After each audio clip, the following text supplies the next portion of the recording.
એક પીરિયડ એનો આવવો જોઈએ ને.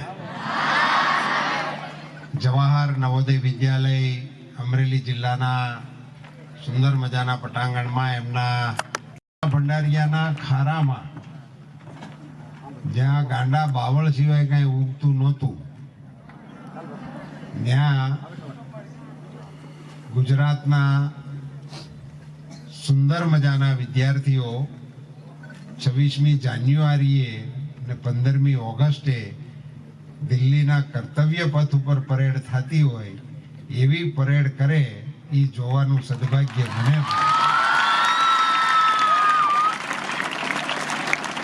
હું આચાર્યશ્રીને અભિનંદન આપું છું, ધન્યવાદ આપું છું.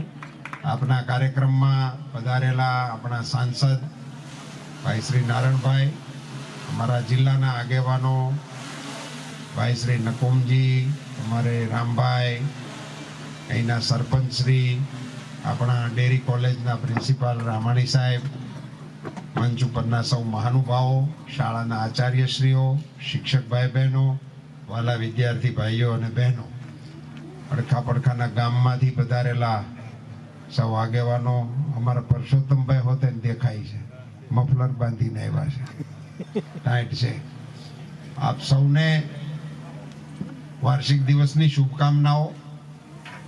તમે એટલા સુંદર મજાના કાર્યક્રમો રજૂ કર્યા કે મને એમ થતું હતું હું સાંભળ્યા જ કરું, પણ આ પાછળવાળા છે ને ટાઈમ ટેબલ સંભાળ્યા રાખતા, નાની કીડે આ છે, નાની કીડે આ છે. નહીતર હું આ કાર્યક્રમોને મન ભરીને માણું એવી સરસ તમારી તૈયારી છે. સુંદર મજાના લોકગીતો, રઢિયાળી રાત કેટલા સમય પછી મેં સાંભળ્યું મંચ ઉપરથી, અને એ અમારી પ્રાથમિક શાળાના દીકરા દીકરીઓ નવોદય વિદ્યાલયના મેઘાણીજીને યાદ કરે.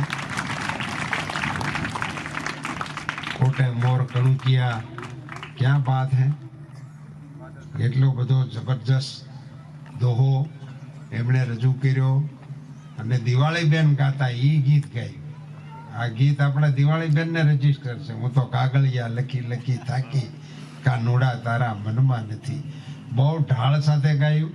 બધા જ લોકોએ ખૂબ સારા કાર્યક્રમો રજૂ કર્યા. એમાં હું જઈશ તો હું મારે કંઈ કહેવાનું છે ભૂલાઈ જાય.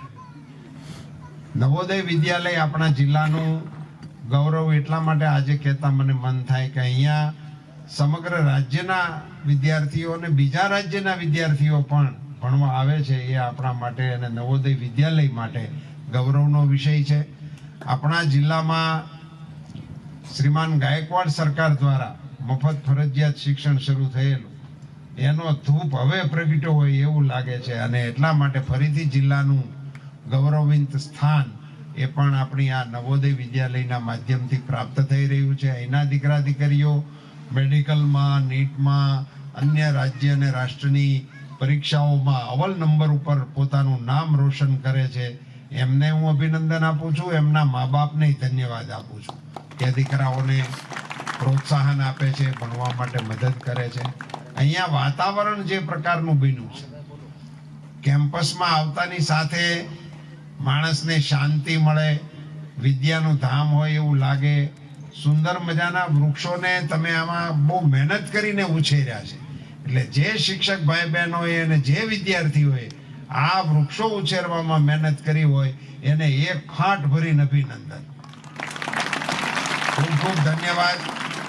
એ ખીલતા રહેશે એમ તમે ખીલતા રહેશો, એમાં ફૂલ આવતા રહેશે એમ તમને ઇનામ મળતા રહેશે, એની અંદર ફળ આવતા રહેશે એમ તમે ક્લાસ 1, ક્લાસ 2 એમાં સિલેક્ટ થતા રહેશો.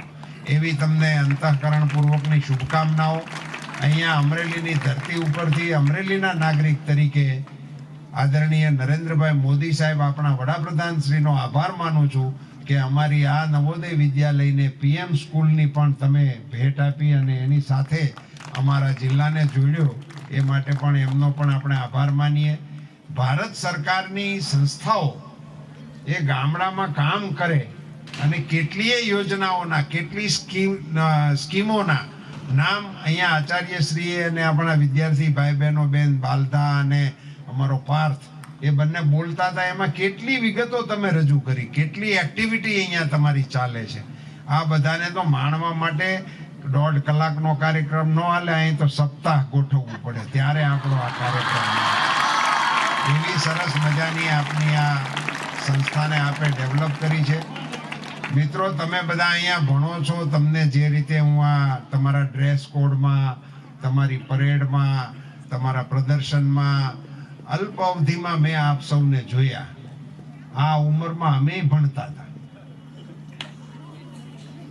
હતા એ વ્યાજબી કહેવાય, નિશાળે જાતા હતા એ વ્યાજબી કહેવાય. એમે અપડાઉન કરીને ભણતા હતા, હાલીને આવતા હતા, જતા હતા, અને જેટલા ઝાડવા મળે એ બધા ઝાડવે ચડતા હતા. વહેલા નીકળી જતા હતા, મોડા ઘેરે પહોંચતા હતા. વરસાદની રજા મળી ગઈ હોય તો વરસાદ ન આવે ત્યાં સુધી રોકાતા હતા અને પલળીને જ ઘેરે જતા હતા. આવી વ્યવસ્થાઓને પાટિયા હોય નિશાળમાં તો એમાં કાળો કલર નો હોય, પાટિયો અને કલર બે હોય તો ડસ્ટર નો હોય, બે વાના ભેગા થયા હોય તો સાહેબ નો હોય, સાહેબ ને ડસ્ટર ની હંધુય ભેગું હોય તો ઉપર નળિયા નો હોય. આવી કપાણમાં આપણે અહીંયા વ્યવસ્થાઓ હતી, એને બદલે કોઈ કોલેજ કેમ્પસ હોય એને પણ શરમાવે એવો સ્કૂલનો કેમ્પસ નવોદય વિદ્યાલયનો આપણે અહીંયા ડેવલપ થાય છે. આપણા મોદી સાહેબ આજે દુનિયાને નેતૃત્વ આપી રહ્યા છે, દેશને નેતૃત્વ આપી રહ્યા છે. G20 નું નેતૃત્વ કરતા વખતે આપણા વડાપ્રધાન શ્રીએ વસુધૈવ કુટુંબકમનો નારો લખ્યો અને વિશ્વના નેતાઓને વસુધૈવ કુટુંબકમ બોલતા કરી દીધા. અત્યારે દુનિયાના નેતાઓ બોલે છે વસુધૈવ કુટુંબકમ, सबका साथ सबका विकास, આવું બધું સાહેબે બોલતા કરી દીધા છે આખી દુનિયાને. અને મિત્રો, આપણે ત્યાં કોલેજો નહોતી, 3 કોલેજ હતી અમે ભણતા ત્યારે, આર્ટ, સાયન્સ ને કોમર્સ. એમાં આર્ટ સાયન્સ તો ભેગી હતી, એક કોમર્સ કોલેજ હતી, એ સિવાય કોઈ કોલેજો નહોતી, હાઈસ્કૂલો નહોતી, આવું બધું કશું હતું નહીં. એને બદલે મેડિકલ કોલેજ એ અમરેલીમાં છે, મેડિકલ કોલેજ. અને કેટલીય વિદ્યા શાખાઓ, એના ઇન્ફ્રાસ્ટ્રક્ચરો એ આજે આપણને પ્રાપ્ત થઈ રહ્યા છે. અને તમારે બધાને માટે તો એવું છે મિત્રો, એવા ભાગ્યશાળી સમયમાં તમે બધા એવા કે હવે ભારતનો અમૃતકાળ શરૂ થયો છે અને 2047માં આઝાદીના 100 વર્ષ આપણે ઉજવતા હશું ત્યારે ભારત એ વિકસિત ભારત હશે. આપણે વિકાસશીલ દેશ નહીં, એવું વિકસિત ભારત હશે. અને વિકસિત ભારત હશે ત્યારે એનું નેતૃત્વ આ મારી સામે બેઠા છે એમાંથી કુક કરતા હશે. તમારે વિકસિત ભારતનું નેતૃત્વ કરવાનું છે. આ દેશ અત્યારે વિશ્વની અંદર એ ગતિથી મોદી સાહેબ એને આગળ લઈ જઈ રહ્યા છે કે આપના માટે ભારતને સ્વર્ગ બનાવવાની, ભારતને વિશ્વગુરુ બનાવવાની જબરજસ્ત પુરુષાર્થ પ્રધાનમંત્રી શ્રી મોદીજી દ્વારા ચાલી રહ્યો છે. અને 2047માં ભારતને વિકસિત ભારત બનાવવાનો સંકલ્પ લઈને સંકલ્પ યાત્રા આખા દેશમાં ફરી રહી છે. આપણા ગામડાઓમાં પણ ફરે છે, અહીંયા આવશે.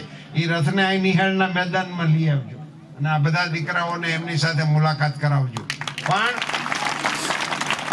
આ વિકસિત ભારત બનાવવાનો સંકલ્પ મોદી સાહેબ તો વડાપ્રધાન આજે છે, 2023-24 હાલે છે, પણ વિકસિત ભારતનું લક્ષ્યાંક તો 2047નું છે.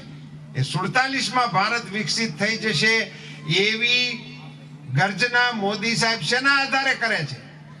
એ ગર્જના કરે છે મારી સામે જે બેઠા છે એનામાં ટેલેન્ટ છે, એનામાં ઉત્સાહ છે, એનામાં ભરોસો છે. એના આધારે મોદી સાહેબ 2047નું ભારત એ વિકસિત ભારત બનાવવાનો સંકલ્પ કરે છે.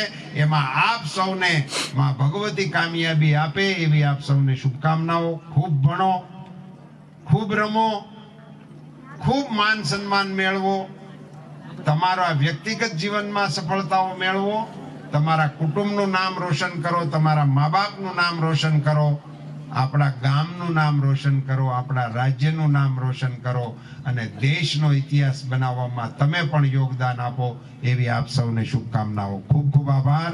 ભારત માતા કી, ભારત માતા કી, વંદે વંદે.